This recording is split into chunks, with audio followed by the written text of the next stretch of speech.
This podcast is sponsored by ebookit.com, self-publishing solutions for the independent author and small press. Visit us today at ebookit.com. Welcome to the Toastmasters Podcast, the official podcast of Toastmasters International. Hello, everybody. This is Greg Gazin. And I'm Ryan Levesque. Ryan, we typically have a guest on this episode. Now, I know recently we had you as our guest, but today the guests are us. That's right. Today we are doing this episode in follow-up to an article in the March 2023 issue of the Toastmaster called Tune In to the Toastmasters Podcast. Learn about the organization's official podcast series and its hosts. And Greg, that article, as you know, was written by Shannon Dewey, who we know quite well. She's the digital strategy and engagement editor for the Toastmaster magazine. And she is one of the people at World Headquarters that we work very closely with on the production of the show. Big thanks to Shannon for choosing to feature us in the magazine, interviewing us, and here we are. Yeah, absolutely. Thank you, Shannon, and very well done. And Shannon was pretty persistent on us submitting new photos. And although I thank you very much for featuring us, I don't know about you, Ryan, but I think I look just a little bit older. Yeah, I think we both do, Greg. Our years are starting to show. That's why I love podcasting, Ryan. People can imagine the visuals. Right. So I guess in some respects, Ryan, this is a little bit about us, but we don't really want to make it about us. We enjoy, and I'm speaking for you, I guess you can probably concur or not, but we enjoy so much interviewing our guests and have them bring out some incredible stories. I totally disagree. That's ridiculous. No, of course, I'm completely with you on that, Greg. Absolutely. Yeah. So let's get to the point. Kick it off, Ryan. Why don't we just start with, just in a nutshell, how did the Toastmasters podcast get started? Sure. So that takes us all the way back, if we really go to the origins, to 2007, when a good friend of mine and a recent business partner at the time, Bo Bennett, and I began working together. We were in an office 5 days a week. We both loved podcasting. We were both Toastmasters, and we decided to combine those passions and start Talking Toastmasters, which was an unofficial podcast. We did about 50 episodes, and eventually we got contacted by World Headquarters asking if we would be willing to rebrand and make the podcast official. And so in 2009, the official Toastmasters podcast was born, and our first episode came out in August of 2009, right prior to the international convention in Mashantucket, Connecticut. And then, Greg, you will remember well that we met you in person for the first time there. We recorded 3 episodes on site, and you were on episode number 2 with us. Yeah, I remember that. I remember walking up to the table, and I think you handed me a set of headphones and immediately put me to work. We actually did meet prior to that, but we did meet virtually. Virtually, right. Yeah, virtually. I mean, I started podcasting in 2006 when I created Toastcaster, and it's still going. It originally started as a district podcast, and then at some point, I rebranded it as Toastcaster Communication Leadership and Learning Lab. Yeah, and Greg, we got to know you over the years and see you at various international conventions. And then finally we said, you know what? Why don't we just make this official and bring Greg on as a third co-host? When was that? Do you remember? Yeah, it was a Toastmasters podcast groupie, I guess. That was back in, it was 2014. I got a call from Bo Bennett. He said, Greg, you've been doing podcasts for a long time, and we need a little help because we're expanding. And of course, you hang around a lot, and we thought you'd be the guy. In fact, I was the guest for episode 82. I remember that, where you introduced me as the newest host. That's right. And then, Greg, you and I did your first official episode as a co-host together, if I'm not mistaken. That's right. It was episode 84. I remember interviewing Dhananjaya Hediarachi from Sri Lanka. And of course, yes, being the low man on the totem pole, I was the one that had to get up 5 a.m. because of the time change. And we're now at episode 225. So we've certainly come a long way since then. You're still usually the one who's getting up early, though. Unfortunately, just because of the way the time zones work, I get to sleep in a little bit more than you. Yeah, that's probably true. I think for a lot of our episodes, we'll typically record late morning Eastern time, which is bright and early. And we do find that sometimes the Monday morning ones are sometimes quite a challenge. Right. And then just to bring our history full circle here, in 2019, Bo decided to step back and he is still part of the team. He manages the website that hosts the Toastmasters podcast, but since 2019, he's not been hosting episodes anymore. So it's Greg and I. You're my ride and die on the Toastmasters podcast now. Yeah, sounds good, buddy. Two guys, two different countries, 4,000 kilometers, 2,600 miles apart, but yet twice a month, you'll hear us both. That's right. And for this episode in particular, it's you and I riding together, solo, as it were, Greg, without the guests. But speaking of guests, maybe we should talk a little bit about how we find guests for the show. I know that's something we get asked about a lot. Yeah, we do get asked about that a lot. And we also get asked, can I be a guest? And just to let everyone know that typically I would say 98%, maybe it's 97.7%, I don't know.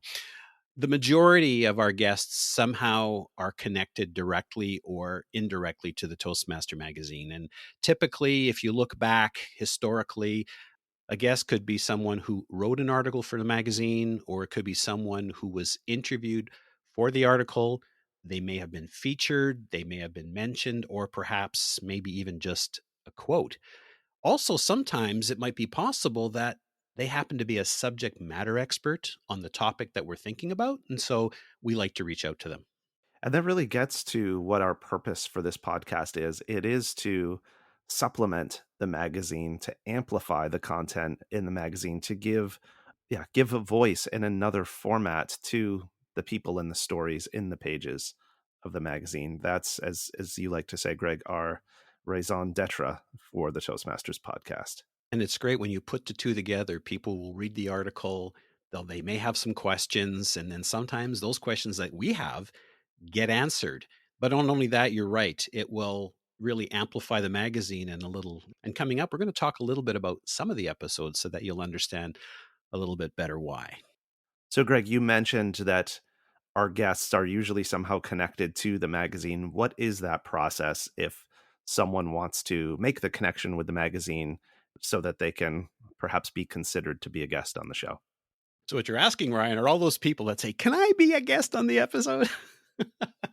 Right.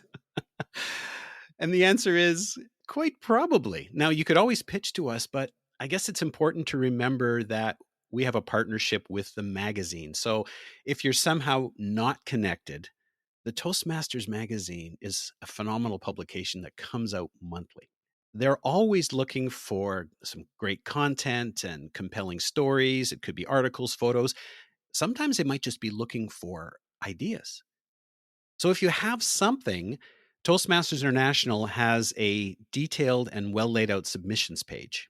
It's got everything there that you need to do to submit to the magazine, as well as some guidance on some helpful do's and don'ts. Yeah, I totally agree. The submissions page has all the information you need to increase your chances of having your article idea accepted. And listeners can find that at toastmasters.org/magazine/submissions. Check it out. And most of the things we talk about today, we'll certainly add those into the show notes. Looks like we're going to have some pretty extensive show notes today, Ryan. I think so. Greg, do you want to touch on what it takes for us to produce an episode? Yeah, of course, Ryan. The first thing we need to do is figure out who we are going to interview. So we go through the magazine, we take a look at what features are available. Often the good folks at the magazine will offer us some suggestions and some contact information. Once we figure out who we're going to interview, what we'll do is we'll generally gather some background information. It's very similar to whether or not we're doing a regular interview, like for a newspaper article, or whether you're doing a speech. We'll gather some background information, we'll do some preliminary research, and of course, we will use the magazine content to help drive us. One of the things that's really important is that we typically need to find a way of coming up with some sort of focus or some sort of angle. Because, for example, if somebody was profiled in a magazine, of course, we don't want to necessarily just repeat everything that was in the magazine. Plus, we're not going to cover every aspect of an individual's life, but there might be some key elements, some key learnings, some really great takeaways that we could use. And so we figure out what we're going to focus on. Then Ryan and I individually put together some ideas for some sample questions. We have a Google Doc that we work from, that we gather our questions together. We will typically meet online ahead of time. Then we'll also meet again ahead of the episode, probably an hour before, review some of the questions, and then also do a sound check so that we're ready to go once the guest joins us. Right. And then finally, we're ready to start recording once we've connected with the guest and done our sound check with them and run through the housekeeping items. In terms of the recording itself, we're typically looking for about 20 to 30 minutes of finished audio. So we typically book an hour with the guest. It may take 45 minutes to an hour or so of their time in order to actually do the recording. And then finally, once we have the raw audio, we move to the editing process, which is a whole additional element of the production.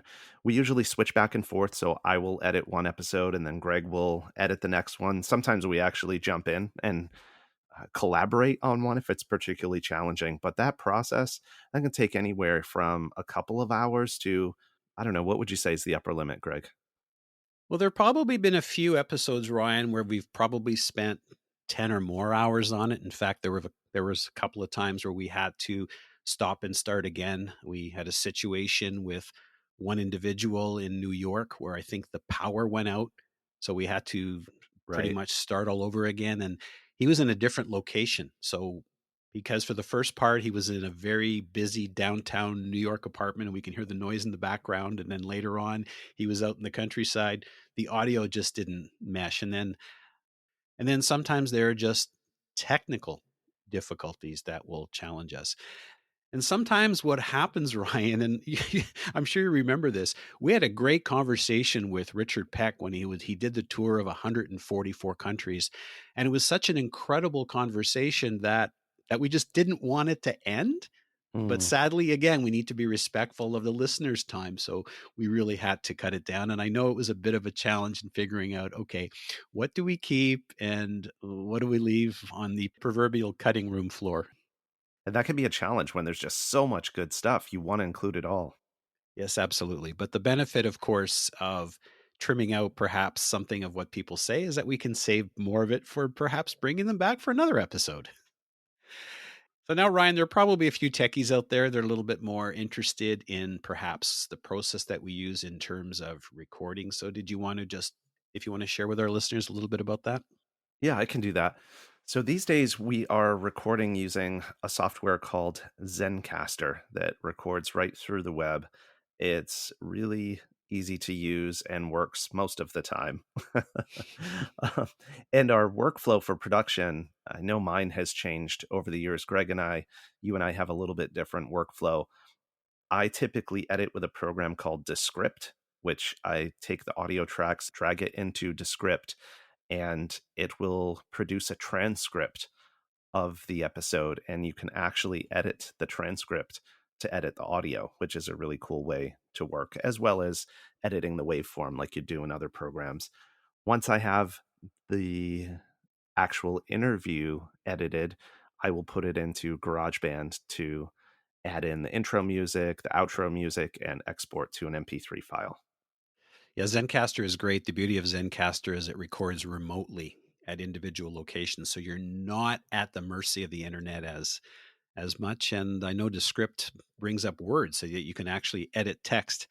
I'm still a little bit more old school. I take the audio recording that we have, I throw it into a program called Audacity, and then I edit the waveforms, and I too put it into GarageBand. So because Ryan and I have a template that we both use so that we have some consistency. And then, of course, we have a proprietary platform that we use to publish it, and that's created by Bo Bennett. There are many different ways you can record a podcast. In fact, there are individuals that use their phone, that they upload it directly to the internet. There's a number of different forms that you could use, and just Google it. I'm sure you'll find a whole bunch of things. Ryan, even though I find that occasionally we will have some technology or some editing issues or just trimming issues. At the end of the day, when you hear the final product and you hear the stories that people are telling, it just makes it all worthwhile. I totally agree. That's really what it is for me. It's all of the diverse guests that we have. So interesting, so fascinating, people from all corners of the planet, from all walks of life, and being able to just hear their stories, learn from their wisdom, and share what they have to offer with the world. It's a privilege. Yeah, it's absolutely amazing because it's funny. As a techie guy, when I first started, it was all about the podcast. It was about the audio. It was about the trimming. It was all about the technology and the production. That was back in 2006. But now what I find the fun part of being a host is exactly what you said. And it just energizes me. Not to mention that co-hosting with you over the years and you and I becoming great friends, that certainly adds to the experience. Not to mention improving my grammar and vocabulary because Ryan is always correcting me. Sorry, Greg. That's an example of how you've helped me improve my manners, the polite Canadian that you are. Oh, there you go, Ryan. In all seriousness, this is really, in addition to being a lot of fun and really enjoyable and entertaining, it has really taken my communication skills up a few notches. I have to agree with that. I remember when this podcast first started, when it was just Bo and me and our guest, and just the butterflies that would come when we'd start recording and trying to think of something to say. And over the years, just so many reps of recording this episode, so many conversations, so many different people. It just flows so much more naturally now.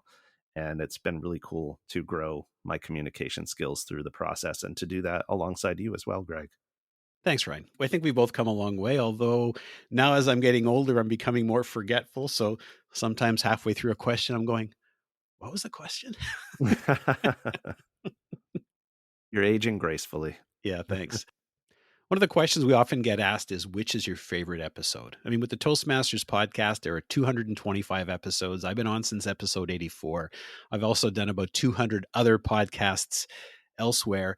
It's really a tough question, and it's really hard to pick one because depending on how you're feeling at the moment, maybe an answer to a question that we can share with you is, which is one of our most memorable moments. I mean, we've done so many interviews. We've interviewed the Golden Gavel recipient. We interviewed the incoming international presidents. We've interviewed the crowned world champions of public speaking, a failed American Idol, a beauty queen. Wow. Kickboxing champion. Yeah, kickboxing champion. But when I keep thinking back to some of the people that we talked to, I think I'm going to throw this to you, Ryan. Who comes to mind for you? Man, well, there was just one recently, episode 222, Don Colliver. And what's so ironic about this particular episode is when you first mentioned it to me, I had such a negative reaction. He wrote an article in the Toastmaster magazine, and as you shared with me, said this guy's a professional clown. And I was like, man, I don't want to talk to a clown. But I just loved that episode. Don Colliver is so brilliant, and he shared his book with us. So actually, before we even interviewed him, we got to read his book. It's called Wink, Transforming Public Speaking with Clown Presence. And it really opened my mind. He's got some real depth to his content, and just loved that conversation. Yeah, it totally took you by surprise. And I found it really enlightening how he shared his journey and his adventures. But I think what I loved is the fact that he talked about incorporating clown presence into any presentation, whether you've got a funny bone or not. Mm, And of course, yeah. I love the fact that you were transparent in telling him how you felt about clowns. Yeah. And that's part of it. He just seemed so genuine and authentic that I felt really comfortable just sharing with him vulnerably how I felt beforehand and how that transformed by being exposed to his work. Yeah, that was episode 222. Greg, I know you mentioned one in the article that's one of both of our personal favorites. Do you want to talk about that one? Yeah, that's one that just never escapes my memory. And that's episode 104, where we spoke with Sarah Safari. She was featured on the cover of the Toastmaster magazine. I can't recall. It might have been 2015.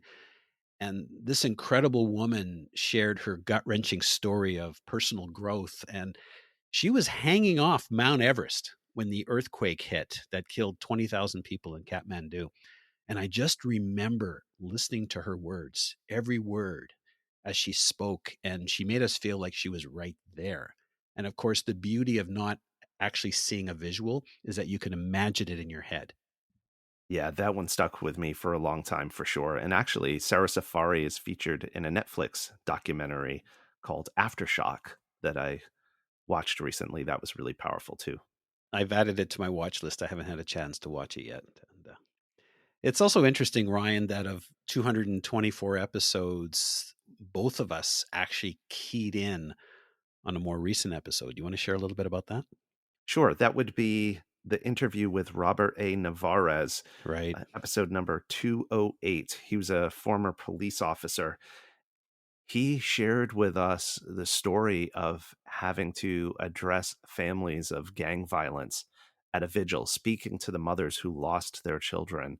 And it was just so powerful. And he's someone who came from a family with a father with a severe, debilitating fear of public speaking that Robert grew up with himself and eventually was able to conquer and get to the point where he's giving these just super emotional, really challenging speeches at moments that matter a lot.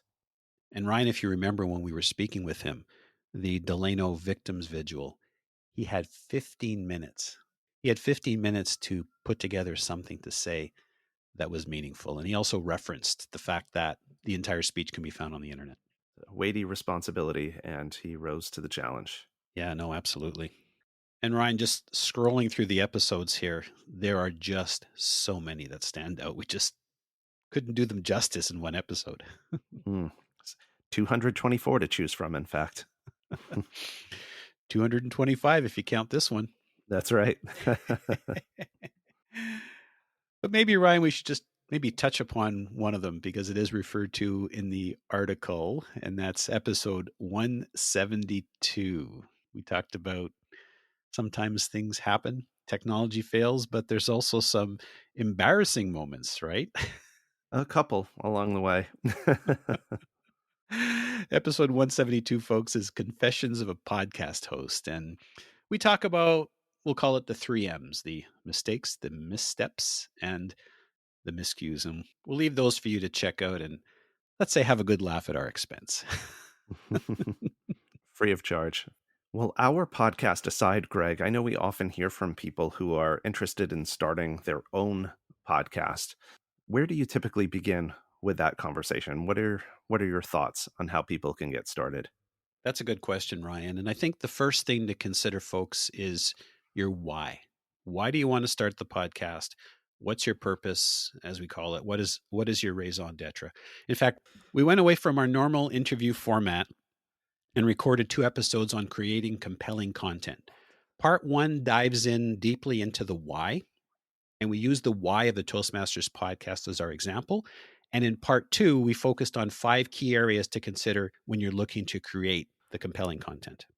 And Greg, you also wrote an article called "Is There a Podcast in Your Future?" And listeners can find that in the January 2021 issue of the Toastmaster magazine. Yes, that's correct, Ryan. We'll also put that into the show notes.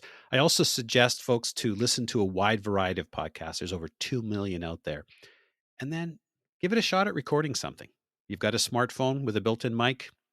Just give something a whirl. Record an idea, record a project speech, or perhaps you have an opinion on something. Even talk about maybe your favorite movie, hobby, or sport. Anything to get you started. And you can also begin by working through the podcasting level 4 elective in Pathways. You don't even have to publish it, but at least you've got started. Yeah. Ryan, this has just been great. I always love to talk about all things Toastmasters and all things podcasting, and just going back and reminiscing about some of our memorable episodes and even the miscues, more specifically, the people that we've met, the things that we've learned. I'm always looking forward to the Toastmaster magazine every month and wonder, who are we going to interview next? And sometimes it's anticlimactic. What do you mean, Ryan? Well, you and I often get advanced copies, Greg, so we've kind of already seen the articles. Yeah, that's true, Ryan, but they come in a Word doc format. I mean, I'm excited to see that final layout, right? That beautiful PDF that we get every month. And speaking of which, maybe we should give folks a sneak peek of our next episode coming up for April 1st.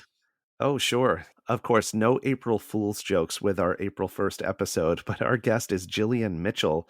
She wrote an article called Tone It Up, How to Use Your Voice for Powerful Effect. She's a voice coach.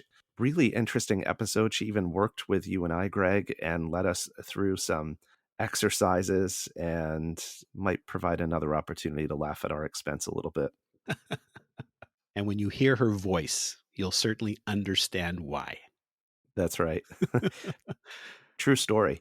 I was on a Zoom call with a friend yesterday, and a video started playing on my computer, and it was actually a video of one of Jillian Mitchell's podcast interviews. And my friend was like, "Who is that person speaking? Oh my gosh, she has an incredible voice." And it was Jillian Mitchell. And I explained, oh, she's actually a voice coach. Yeah. I know you're going to love that episode because she said she loved your voice, Ryan. I pull up that clip and play it over and over. Oh. Well, again, as I mentioned, this has been absolutely fun. And folks, if you saw our notes page, our Google Doc that we have here, there's like 4 times as much material. But I know that our time has come to an end. And if you've enjoyed this episode, I know I have. How about you, Ryan? I sure have, Greg. Always. Take an opportunity to share the episode with your friends and family. You can also remind them they can find the Toastmasters podcast at toastmasterspodcast.com, toastmasters.org, Google, Apple, Spotify, anywhere you find your podcasts. Plus, this should be embedded along with the article, and make sure you read the article. And we haven't mentioned this in quite a while, Greg, but since this is an episode about us and about the podcast, folks can also find us on Twitter at the TM Podcast. So please follow us there. Send us your questions, your comments, your feedback there if you like. Yeah, we'd really appreciate it. And again, if you're interested in the episodes, check out that submissions page and check out the podcast page for lots of resources. The article itself also has resources embedded in it, and I think you'll find it worthwhile. Until next time, I'm Ryan Levesque. I'm Greg Gazin. Thanks for listening.